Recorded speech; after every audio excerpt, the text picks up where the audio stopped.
Started out on violin. Played violin for approximately 7 years, and stood on a lot of street corners and passed the hat, made a little money that way to buy food for the rest of the kids. 10 kids and the family. No shoes. I bought my first pair of shoes with, we passed the hat the first time in Moultrie, Georgia, where I'm originally from. We made $5 that day, all day long. So we were very happy. And I bought me a pair of shoes, a pair of overalls, and went home happy. What did your father do for a living? He used to switch on me. I made the living. I made the living for 7 years that way. What kind of music were you playing? Oh, strictly country. When did you switch from fiddle to the guitar? In the service. I went in the service in 42 at 18. Went through the front lines, collected the blue ribbon, which is the Purple Heart and all this type of thing, and wound up in special service. The boys in special service from the city, they didn't dig a country boy too much on fiddle, you know, playing hoedowns, this type of thing. So in the same unit was Tony Matella. I heard him practicing one day in the corner. Started listening, and I picked up on it. I really dug the guitar. Do you remember your first guitar? Oh, yes. I believe it was a Stella, a thing I got from the Red Cross. So when you got back home, you decided to go back learning the guitar rather than going back to play fiddle? I love guitar, yes. So I spent all my time on guitar from then on. Some of your major influences? Well, the only guy that I really enjoyed and turned me on every time I listened to him was Django Reinhardt. And even the country boys got to know Django Reinhardt. That's interesting that Django Reinhardt would be the first guitarist you mention. You ignore, at first mention, all of the other country guitarists at the time, which was about 1945 when you got out of the service, about that time. And Django Reinhardt never even made a tour of the United States. No, but being overseas in the war, I heard the name and got to know him that way. And then, of course, I got some of the, started listening to, where he was, records and this type of thing. It wasn't too easy to find his records at that time, but he was so well known. Once you heard a tune, you heard it. He played so well. Did you pattern your style after him then? No. I like to think that I have my own style. Your style in guitar leans more towards jazz, actually, than it does towards country. I love jazz. I was very fortunate to know and have as a good friend and a buddy, Stuff Smith. We got along so well together. I would go where he was playing, visit with him and his friends, and he would come and visit with me with my country friends. And if you ever heard Stuff Smith play a country tune, well, you don't really hear the melody too much here and there, but you just have a good time playing it, We've mentioned 3 jazz guitarists. We've gone from Tony Mottola, Django Reinhardt, to Stuff Smith. Were there any country guitarists that you palled around with or that you listened to early on when you started seriously playing the guitar? I can think of only one that I really respected at that time that I knew, and I didn't know a lot of people because being from a small town, at that time you really don't get to know that many people. But there's one I wanted to know, and that was Merle Travis. If you were going into a recording session right now, what kind of configuration would you like to have? What kind of instruments? Well, in the first place, I've never been fortunate enough, and I don't think too many instrumental artists has either been fortunate enough to go in the studio and cut exactly what you want to cut or record, because they have a conception all what lined up for you, It's like, well, if you play on a double eagle in the key of C, and man, make it as simple as possible, we're going to sell more records, Turn on a lot of treble.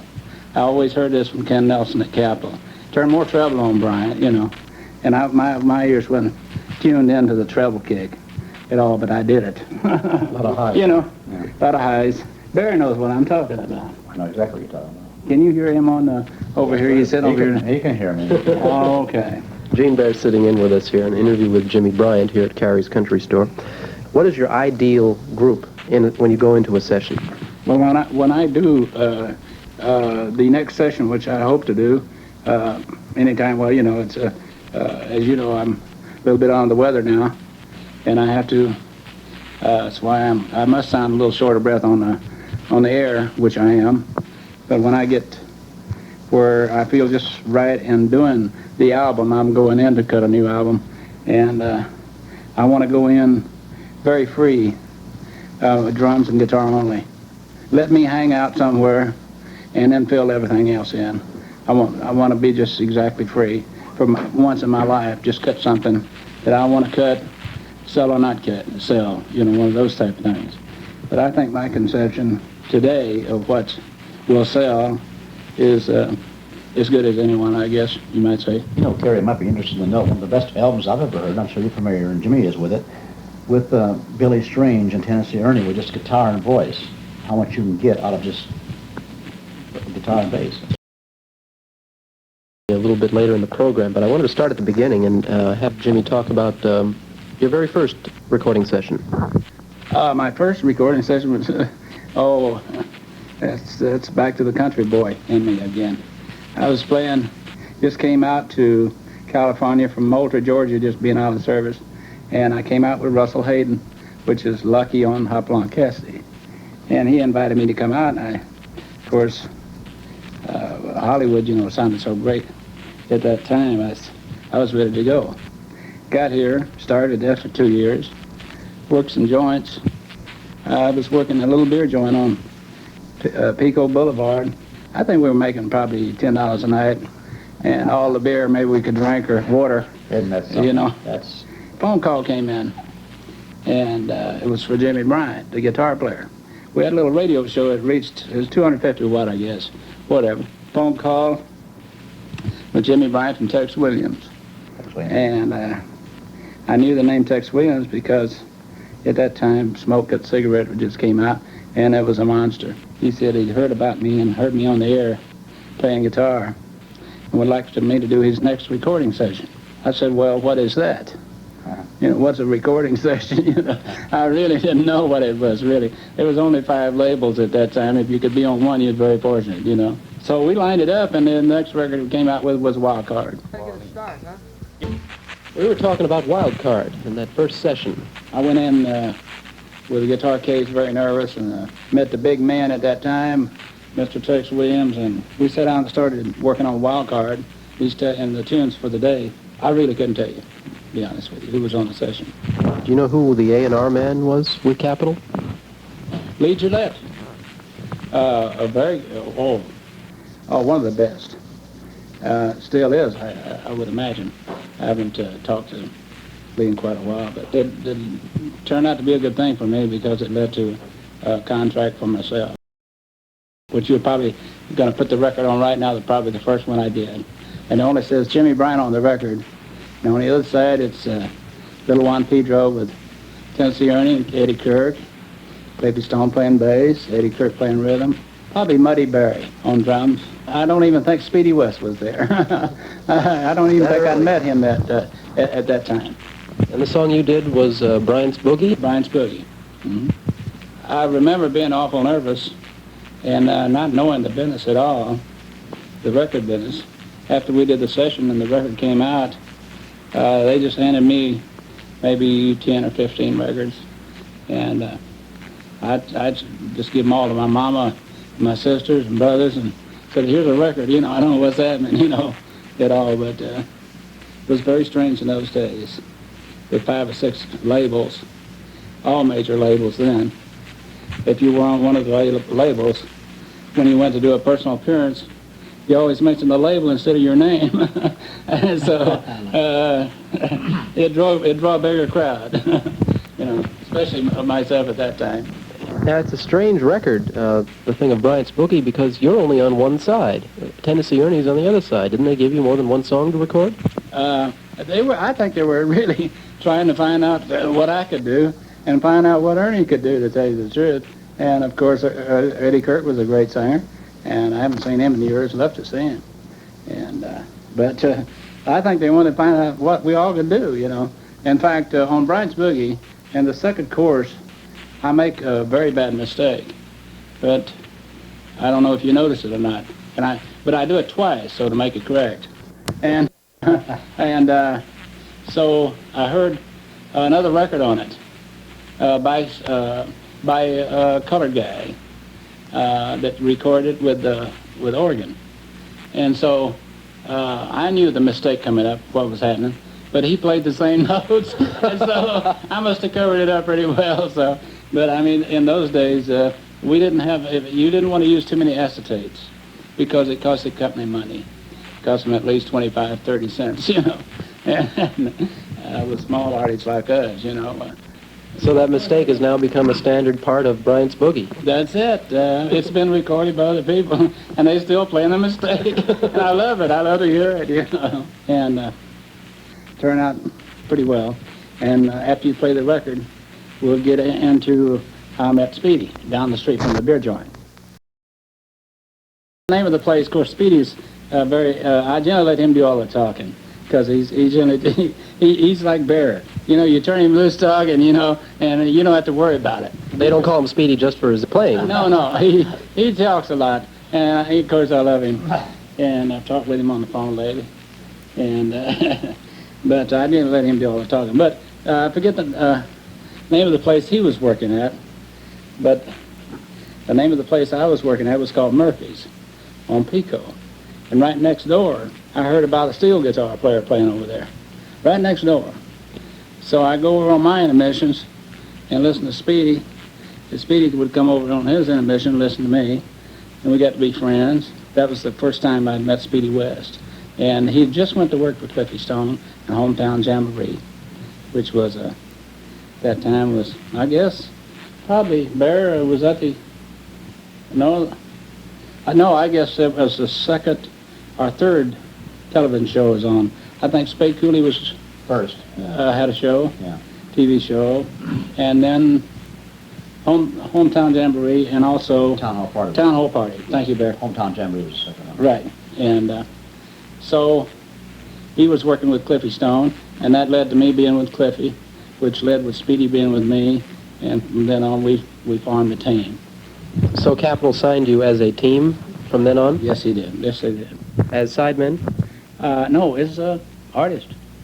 No, we were artists for 5.5 years on Capitol. A lot of people don't know it, but and I don't either. I had any, but for Somebody's got to know it. I don't have the records, and I have never found anybody that had them all yet. But we did 65 record singles on Capitol alone, and I don't imagine you have those 65 singles. Not 65, no. I've got maybe 15 or 20 of them. Maybe. They are in demand by collectors, though. Yes, but I don't have. But the 65 singles, I don't know what went with them. You know, maybe they burn them, you know, or whatever. But maybe they wouldn't sell, and they just burn the records. Well, you know, I don't know.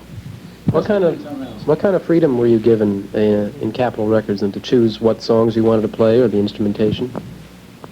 All the freedom at that time. And generally, we wrote the songs on the session, and right before the session. We get on an hour early. Speedy was never one to, and I was never one to really want to rehearse too much before a recording session when we went in to record together. It was fresh sound. It was a driving sound. Cliffy Stone and Muddy Barry, Pee Wee, oh my gosh, I forgot his name, drummer. Adams? Adams, yes. And they had such a driving rhythm section. We'd go in an hour before the session and maybe write maybe all the 4 tunes, or maybe just 2 or 1, whatever, because they were so loose anyway.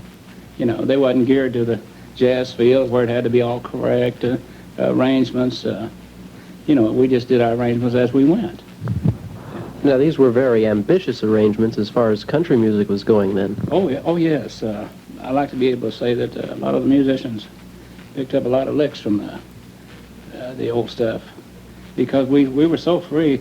We didn't have echo in those days. We're going right direct to the board, which people that's listening to your show right now don't know what I'm talking about when I say direct to the board. But that means there's only one way in, like down a hallway, and it's going through one line direct to the record. And today, when you're recording, you can have maybe 24 men out there and have each one of them on a separate track where they can control it today. But back then, what you played, that was it. And if you took too many takes, the A&R man starts getting where he wants to go next door and have a good drink. You know, they wait for the break anyway. They're getting fidgety. The musicians say, well, what's the matter with Bryant, man? He can't cut it tonight, you know. Oh, come on, man, let's get out of here. You know, it starts getting heavy. But that was also the fun days.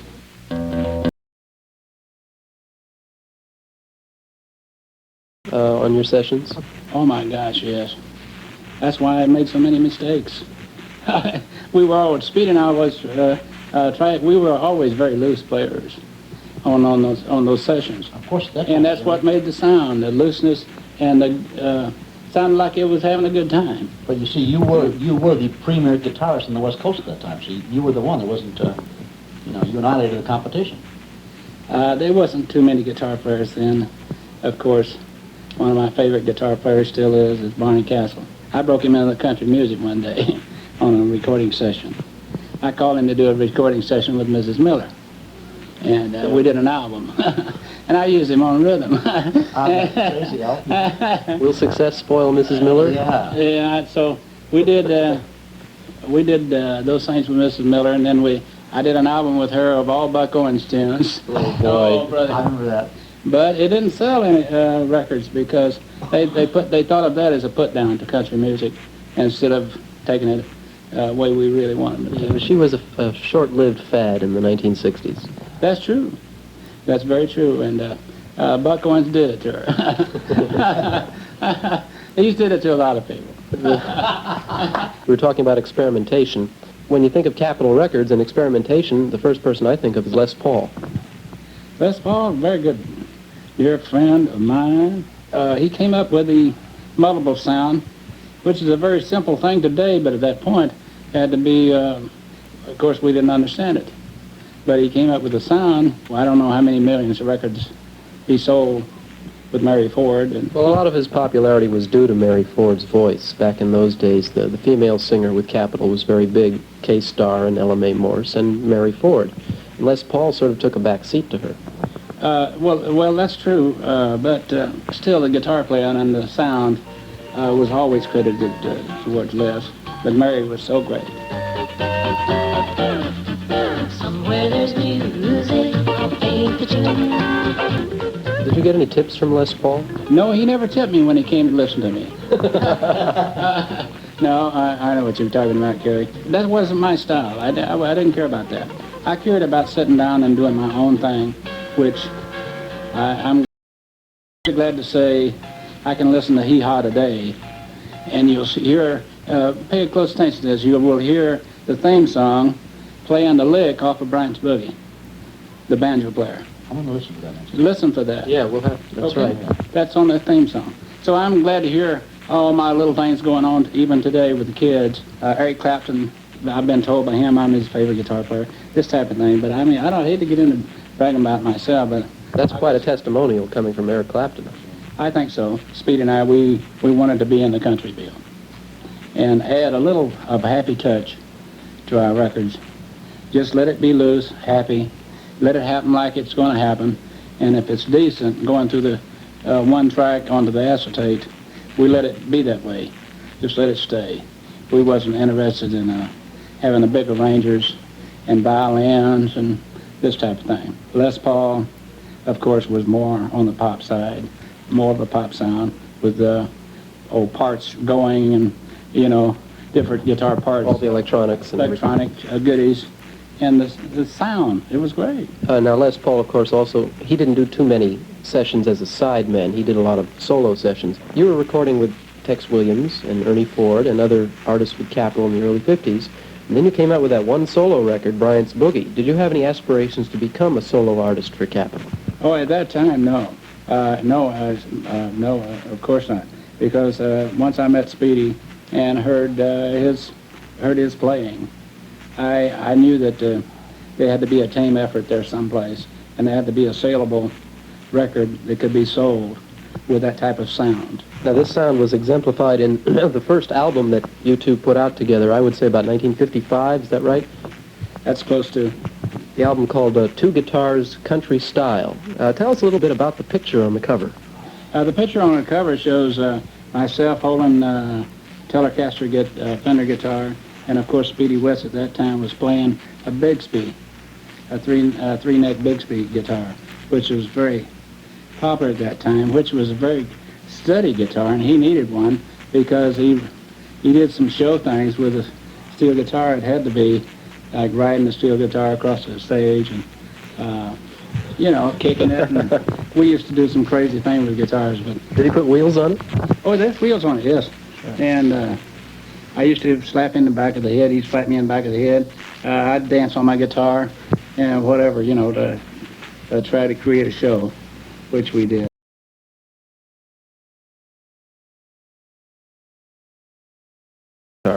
The guitar on this cover here with me playing is a Telecaster Fender, which is the first one made in a one-car garage by Leo Fender. Leo and I walked uptown to Fullerton, the steel guitar. That's where they're at today because of him. You better believe it.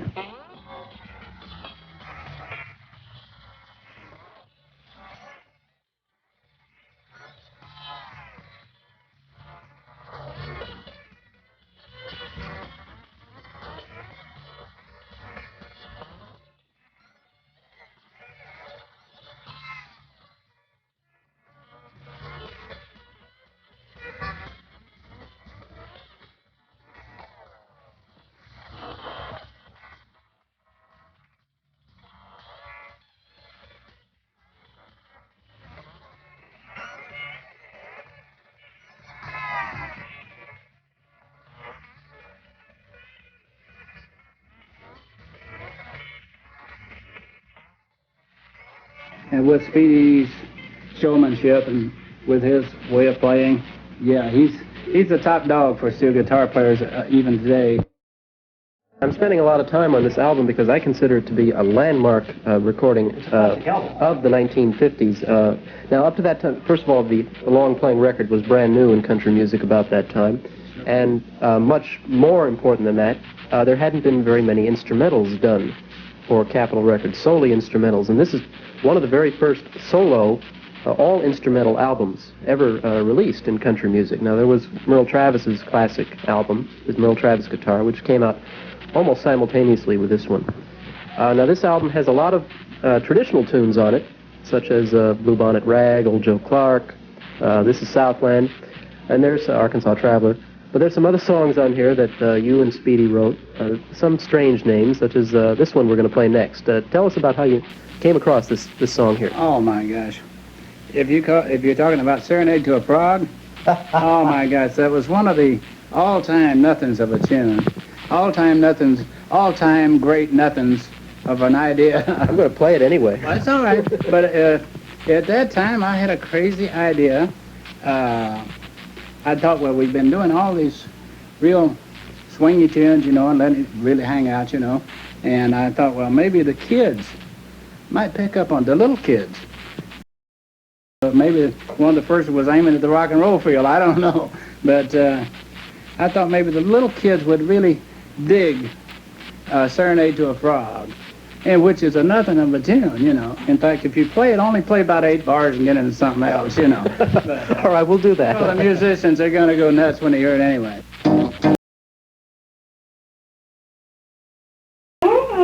You don't know? Well, aren't you little talking to us from Hollywood? No, you're not. Oh, what are you laughing for? Well, aren't you? Oh, you don't know. You don't know nothing, do you?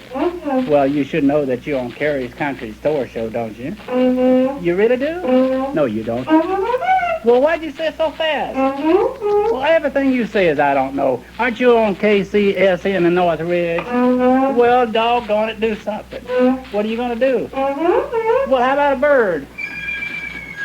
How about a bullfrog? How about, well, what? Hey, let's get on with the show. At a time when I'd probably been playing guitar, maybe 5 years. It was at a time where I was doing, actually guitar, I was doing fiddle tunes on guitar. And at that time, it's like Roy Clark will tell you today, he's playing some of these same tunes today for his shows. He'll tell you that fiddle tunes on guitar is a little bit different to play. You know, they're really not that easy A lot of these are fiddle tunes, those ones that I mentioned. That's what I'm saying. They're not that easy to play. Cary, one other thing you might point out, Jimmy, is the fact that not only the instruments, but you have to understand that the amplifiers you were coming through were nothing compared to what today's sounds. I mean, you're talking about amplifiers, what, like a 10-inch, maybe one 10-inch speaker, one 12-inch speaker, and that was it. Well, that's true. At the time this guitar was made, there wasn't such thing as a Fender amplifier. That came later. But Telecaster was first thing. The Fender guitar was first thing by me. I was singing, and I was doing Roy Rogers music at that time. I did 12 pictures with Roy Rogers, and under contract with Republic as an actor also. What kind of role did you play with Roy? I was the leader of the Roy Rogers writers. A lot of times we had the Sons of the Pioneers. Of course, I was always the extra guy in the Pioneers, you know, but when we had different groups, single groups, I was head of the group, you know. And they put me on a horse one day and asked me to ride into the scene and pull the outlaw off of Roy Rogers fighting. And I fell off the horse, and that was the end of my horse career, you know. They just kept me on a guitar. Yeah, I've talked to a lot of country musicians that have ended their acting careers the very same way. Right. But that was the first picture the Fender guitar was ever seen, was in a Roy Rogers movie. And True. Leo Fender was there with me with bells on. He couldn't believe it. It was going to be in a Roy Rogers picture. Oh, we made the rounds of where Tex Williams, the Riverside Rancho. Remember that? Yeah, and also, that was in Pals of the Golden West, remember? Pals of the Golden West. That's right. And that was the start of the Fender Guitar Company. With Jimmy Bryant at Cary's Country Store, Gene Bear along with me, helping interview one of the finest, most innovative guitarists of all time. Jimmy, you were with Ernie Ford in the early 1950s. What were those sessions like? Those sessions were happy sessions. That's why he made it also, is because of the sound of the sessions. Speedy and I just did Jimmy Bryant and Speedy West and let him sing. It was a happy sound. We never cut such things as a crying beer joint record. You know, Blackberry Boogie, Shotgun Boogie. They did a lot of boogie-woogie tunes, too. Let it all hang, you know, let it be free. I think Ernie will go along with that. Jimmy and Speedy in the same group that we used. I think the sound is what did it. And of course, Jimmy, such a voice. You've worked with many singers, but you got to say that Ernie's got a voice like there's no other. Oh, there's no doubt about it. I was with Cliffy Stone the night that Cliffy went to see Ernie about being on the television show. And he was a disc jockey here, and I can't tell you the station. KXLA. KXLA. KXLA. And you know what he would do? He would come in and he would sing the baritone of the bass part when they get together as a quartet. That's true. And it's a funny thing, just a little touch of humor here. The boy that was toting our guitars in for the Hometown Jamboree show, carrying our baggage, unloading our guitars, seeing that my guitar was sitting in the correct place when I wanted to use it, or whatever, that's his manager today, Jim Lokes. That's Tennessee Ernie's manager today. It has been for 20 years. Has been all this time. Yeah. Jim Lokes was a great guy, and Ernie got to like him. I got a record queued up, a classic duet with Tennessee Ernie and Kay Starr. Oh my goodness, so good. They are. Yeah. And you were on those sessions with Speedy. Right. Uh-huh. And who else was in that session? I'd say it was the same group. Muddy Berry on drums. Muddy Berry. Harold Hensley. Harold Hensley, same group. Eddie Kirk on rhythm. Billy Liebert on piano. Bless his heart. And he's with the Sons of Pioneers now, playing accordion. And it's the same story. I still say it was the same story in the old days with the ones we backed. That's why they called Speedy and I on recording sessions at that time, because anybody we backed, we tried to create a happy sound, just play and be ourselves. And at that time, thank God we wasn't too good to be over their heads and wasn't good enough to be anywhere else. Well, so, Jimmy, you know. the important thing, as Cary pointed out before, played behind the artist and the vocalist, which is so important today if you're going to record records. I mean, you were playing behind the artist. You know. Right. It's the tune they did, but it was always a kind of a happy little lick we played. And Speedy always doing the doo-wahs and the pedal going and the kicking and, you know, Sometimes you hear me grunting, and so what, But that's the way. That's beautiful. That's happy. Hey, Jimmy, this is Ernie. When we first met, it was Tennessee Ernie. Then it was Tennessee Ernie Ford, and it still is. And we're just sitting around rapping about you and all the talent that you've got, and you will have for a long, long time, and the people that you picked for and played, and we've sang. We've sat around and done everything from gospel, and we've had a little beer or two every once in a while, and we just sitting around rapping about you and talking about you. My personal thoughts and prayers are with you, and we're thinking about you, and whatever is to come to pass, I know you're strong enough to handle it, and you'll always have the love of many of your friends in your heart and in our hearts, and you just hang in there from old Ern, and we'll, I'm sure, be talking to you soon again. Do you remember the first time you saw Jimmy Bryant play the guitar? Yes, I almost remember. It was in the early to middle 1950s when I first saw Jimmy's knuckles work up and down the neck of that guitar. And when you see picking like that, Jimmy, I think, was unique in the way that he could take solo parts on the guitar like I had never heard. It wasn't a Merle Travis type or anything like that. It was a Jimmy Bryant. I think Jimmy could be tagged as having, like, Merle Travis style of picking. There could be one Jimmy Bryant's name put on it, because I have never heard anybody since that time play like Jimmy can and like he can improvise. So you would say he was far ahead of his time when he started with you? I would say a little bit. Jimmy was very definitely a part of mine, and there's a very warm place in my heart for him. Now, Bryant wrote a song for you and the late Joe Fingers Carr called Tailor-Made Woman. That's right. This was kind of a change of pace for you, wasn't it? It sure was. But, back in those days, we'd try anything. It was a beautiful change of pace was when I did record with Kay Starr. That record sold around 900,000 records. Wow, I love Ocean of Tears myself. Yeah, I like it too. And I have since worked with Kay at the Sahara in Las Vegas. Yeah. We sat down and talked about the musicians that were on the session. We mentioned Jimmy and his guitar playing. Why do I like you? Did for Capitol several years after the duet album with Speedy West. This one's called Country Cabin Jazz. Well, this is only, it's only taken from the tunes we recorded before with Speedy. That's all. Fiddle tunes, you mean? No. These tunes were cut before as singles or whatever, and then released with Speedy and I. And they just went back and took what they thought would sell, or a little bit on the jazz side, and called it Country Cabin Jazz with Jimmy Bryant. Now, I notice one thing that I've admired on your songs, the ones that you and Speedy have written together or separately, are the titles themselves. I think that artists before your time haven't been imaginative at all with titles. That's what attracted me to Serenade to a Frog and things like that.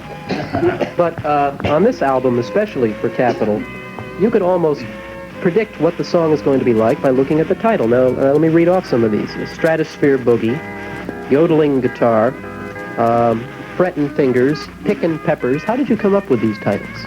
It's the tune. It's the tune, the way they lay, and it used to get such a big bang out of the titles of these things, we call them, And steel guitar players, they have a funny way of titling tunes. It's either the Bo Diddley Rag, or, it's got to be a rag, or Beaumont Rag with Bob Wills, or Buddy Emmons Slept Late, or whatever, it don't make sense, but that's with steel guitar players. But sometimes you can get an idea, I guess, by the title. That reminds me of a tune that Errol Anstey released about 2 years ago, and I was in town and I did a session with him, and I know for sure that he bought one and I bought one, so we could have a record release. That's how bad it was, really. Not bad, but I mean it was bad as far as the commercialism today. We just played for ourselves and forgot it, and let the tape run, But I think it was Biddly Beep was the title of the tune, And Harold, he named this tune, And I said, Biddly Beep, what are we gonna do with this?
before the title, or? The tune, Bread and Fingers, was a kind of a classic, I guess, on that particular album, because at that time I think they had 3 ways to overdub, 3 channels. So I took the opportunity to overdub that tune, and if you played the tune, it's probably a little bit complicated to play harmony to it, but we got through it. Attitude of the West Coast musicians, of course you were playing out here in Hollywood for quite a long time. What was the attitude of the West Coast musicians towards Nashville and the Grand Ole Opry? Well, really none. At that time, they like to talk about it today and think they were, but we never thought of Nashville, because all the country artists, really, the ones that were really selling records, they were cut in Hollywood. Right there? That's right. They were cut right here. Nashville didn't mean a thing back then. It had the Grand Ole Opry, and that was it. Now, But the artists, the big artists were cut here. now you mentioned the big 5 labels. A lot of RCA and Decca material was recorded in Nashville. MGM also. Well, that's true, but that went back to the, your Tennessee, not Tennessee Ernie Ford, but Red Foley? well, Foley. Oh, yes, he was good. Eddie Arnold. I was thinking of Eddie Arnold and It was an RCA. Ernie Stubbs. Stubbs was on Decca, and Foley was on Decca. Well, there wasn't not too many people recording in Nashville at that time. They were all out here or coming out here to record.